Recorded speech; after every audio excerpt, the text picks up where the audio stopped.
Bonjour les amis et fratelli bianconeri, bienvenue dans cette nouvelle vidéo. Comme vous voyez, j'ai mis la couleur verte, ça, à ce qui paraît, ça apaise un peu. Donc voilà, on revient sur le match de hier soir, Lazio-Juve 1-1. Donc j'ai regardé un peu, comme toujours, en fast forward un peu tout le match. On va commencer par la première mi-temps où c'était une première mi-temps somme toute assez discrète de la part des 2 équipes. Ils ne voulaient pas faire de fautes ou d'erreurs pour se prendre un but, hein, on le voyait très bien, ils étaient un peu contractés, les 2 équipes. Bien sûr, dans cette première mi-temps, j'ai plein de choses à dire. Je l'ai dit hier soir aussi, par rapport à l'arbitrage et la direction que l'arbitrage a pris dans le sens où, à chaque première faute, de la Juve, ben, on se prenait, un carton jaune. On a justement Savona, Thuram qui ne joueront pas le prochain match. Locatelli, il s'est pris un carton jaune, mais lui, il n'était pas en diffida, donc il jouera le prochain match. D'ailleurs, je pense que pour le prochain match, hein, Locatelli jouera en défense parce que je ne vois pas Kalulu qui s'est pris le rouge, mais on y reviendra, et Savona qui ne pourra pas jouer, Veiga, peut-être Kelly qui reviendra, je ne sais pas, Gatti, on verra parce que il a il a été forcé le changement a été forcé, hier, Gatti, parce qu'il ne devait pas jouer. Donc à voir comment on jouera en défense, pour les prochains matchs. Mais voilà, restons sur ce match-ci. Donc je disais, les cartons jaunes, oui, Guendouzi méritait aussi un carton jaune, il ne l'a pas eu. Mais voilà, sur ce match, sur cette première mi-temps, pardon, je voudrais surtout revenir sur Nico Gonzalez qui, comme je l'ai dit hier soir, a été catastrophique, complètement hors du match. Il n'arrivait pas à aligner une passe, n'arrivait pas une passe, même plusieurs passes, hein, même à son coéquipier qui était à 2 3 mètres de lui.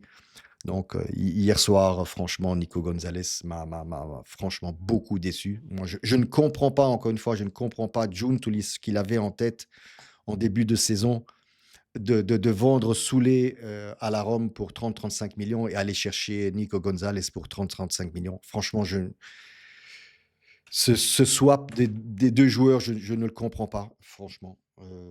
Je ne sais pas ce que Giuntoli voyait en ce joueur-là.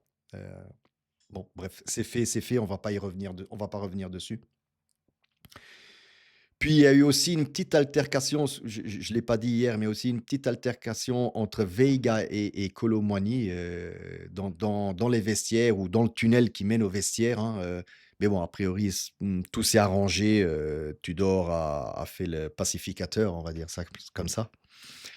Puis les joueurs entrent en deuxième mi-temps, avec une grinta que j'avais pas vu lors des autres matchs, que quand on rentrait en deuxième mi-temps, très agressif, très haut, on allait chercher le ballon et puis voilà, on a j'estime qu'on méritait le 1-0, hein, sur l'action, où Colo a très bien joué le jeu, hein, le coup, pardon, où il fait semblant, il feinte d'aller au premier poteau et puis il part vers le deuxième. Donc Romagnon, il est là, s'est fait complètement avoir. Mais bon, très bon centre de la part de McKennie et beau but de la part de Colo. Et là aussi, Vega est venu, le féliciter, donc les tensions étaient apaisées, les tensions qu'il y avait, dans le vestiaire. Et puis arrive, l'impondérable, hein, ce qu'on ne s'attend pas et ce que je ne comprends toujours pas de la part de Kalulu où, certes, il essaye de donner un coup de poing à Castellanos qui lui en rajoute, en rajoute, en rajoute, mais bon, vous connaissez le joueur. Ce que je regrette un peu, c'est que, voilà, l'arbitre doit se bon, après, vu la direction qu'il a pris, mais l'arbitre doit se baser sur une image du satellite, du télescope, pardon, Hubble, hein, parce qu'on n'a pas d'autres images, hein. Depuis hier, moi, j'ai pas vu d'autres images de ce coup de poing de la part de Kalulu. Oui, il y a un coup de poing par derrière. Sans doute, il y a rouge, je conteste pas, mais comment est-ce qu'un arbitre peut juger de l'intensité du coup? Est-ce que vraiment il voulait lui enfin, je ne sais pas, mais bon. Je pense que Kalulu, en paiera les conséquences avec le club et sans doute nous aussi, pour une possible, qualification Champions. Maintenant, on n'a plus le destin entre nos mains. On verra bien le match d'Atalanta-Roma demain soir. Sinon, suite à cette expulsion, ben, forcément, on se met en défense. On tient bien le choc. Pour moi, la Lazio n'a pas fait grand-chose, hein, à part on va y revenir sur les 10 dernières minutes, mais depuis l'expulsion de Kalulu jusqu'à la 85e, elle était pas dangereuse. J'ai pas vu d'arrêt de la part Di Gregorio. Donc voilà, on a bien tenu le choc défensivement, hein, même avec Hadzic qui était rentré. Donc franchement, j'étais content de comment on tenait. Bien sûr, hein, on était dans nos 20-25 mètres, on n'en sortait pas de là. Mais voilà, mais j'étais content de la phase défensive. Puis arrivent ces 10 dernières minutes où là, ouais, Tudor, et hier, en conférence de presse, il ne l'a pas expliqué non plus, où il fait un revirement de situation, où il sort Conceição, où il sort Hadzic pour mettre Gatti et Vlahovic. Enfin, Gatti un peu forcé parce qu'Alberto Costa s'était aussi fait mal. Mais j'ai entendu que c'est rien, c'est juste un petit étirement, une crampe, pas un étirement, pardon, une crampe au niveau de la cuisse gauche. Donc, c'est pas grave, il n'y a pas de blessé à ce niveau-là. Donc oui, les 10 dernières minutes où Tudor a dit oui, j'avais besoin de centimètres dans la surface de réparation. Ok, Gatti, Vlahovic, je peux comprendre. Mais moi, Conceição, je l'aurais quand même gardé sur le terrain parce qu'il garde le ballon entre les pieds, il se fait faire des fautes, enfin, et il peut perdre du temps comme ça. Enfin, moi, personnellement, j'aurais gardé Conceição et pas Vlahovic, surtout que j'ai analysé le but de la Lazio. Il y a un dégagement de la défense. Le ballon, heureusement, arrive sur Vlahovic, qui est sur les 20-25 mètres, et il n'y a personne autour de lui. Qu'est-ce que Vlahovic fait à ce moment-là? Au lieu de prendre le ballon et se diriger de l'autre côté du terrain, ben, prend le ballon et il le dégage vers l'avant. Et là, c'est l'erreur. Pour moi, c'est là l'erreur de ce but-là aussi. C'est où Mandas ben, était quasiment au milieu de terrain, donc récupère le ballon, renvoie vers Pedro, si je ne me trompe pas.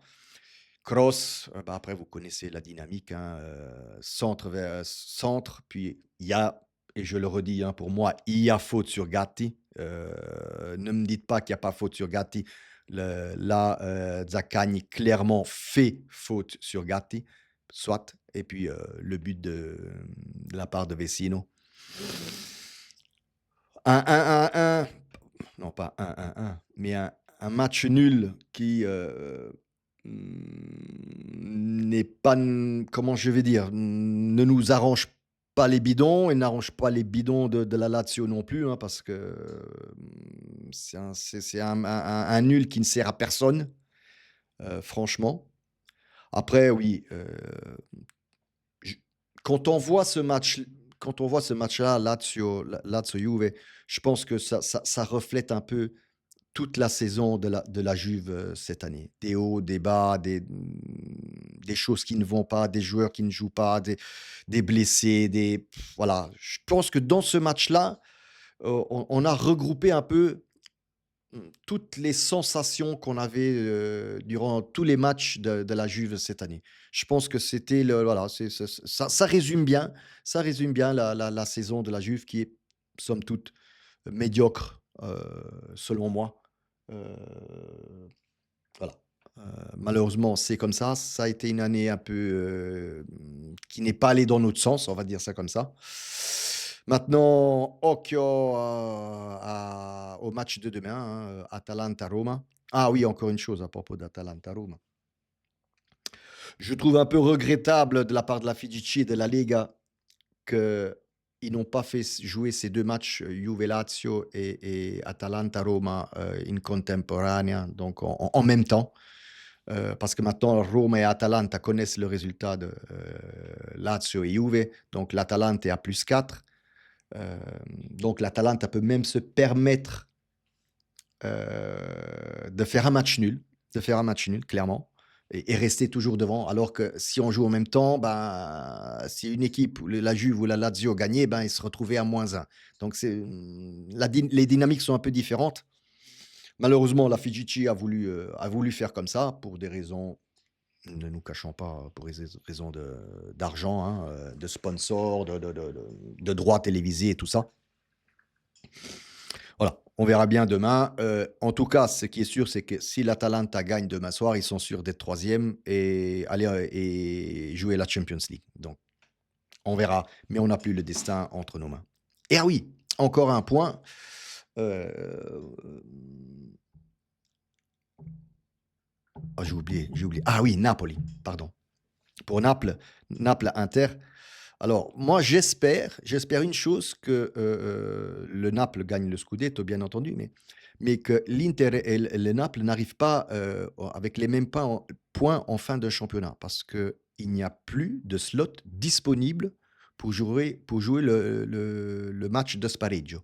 Donc, il faut savoir que pour le Scudetto en Italie, si les deux équipes arrivent avec les mêmes points, il n'y a pas de différence de but ou ici ou là ou de confrontation directe. Non, il y a un autre match, un dernier match qui se joue entre Napoli et Inter. Mais là, la FIGC, je pense, ou la Lega n'a pas prévu ce coup-ci dans le calendrier que l'Inter irait jusqu'en finale de Champions League, pardon. Et donc, on se retrouve sans slot disponible pour jouer ce fameux match. Parce qu'après la Champions League, il y a encore 10 jours et puis il y a la Coupe du Monde FIFA qui recommence. Donc, je ne sais pas qu'est-ce qu'ils vont s'inventer. Est-ce qu'ils vont tifare le Naples pour que ça n'arrive pas? Pour que ça n'arrive pas, voilà. Je ne sais pas. Ou peut-être déplacer une journée de championnat à un mercredi. En tout cas, pas ce milieu de semaine-ci, pas ce mercredi-ci, parce qu'il y a la finale de Coupe d'Italie Milan-Bologne. Je ne sais pas. Ça reste encore à voir. On verra sans doute, je pense sans doute ce soir. Je crois que Naples joue ce soir. On verra bien ce qui se passera à ce moment-là. Voilà. J'espère que j'étais un peu plus posé que hier. Désolé hier si j'étais un peu énervé ou certains propos sont allés peut-être au-delà, hein. Je m'en excuse. Voilà. Comme toujours, mettez un like, abonnez-vous à la chaîne et mettez un commentaire ici en bas. Je vous lirai tous et je vous répondrai. Ciao tutti quanti.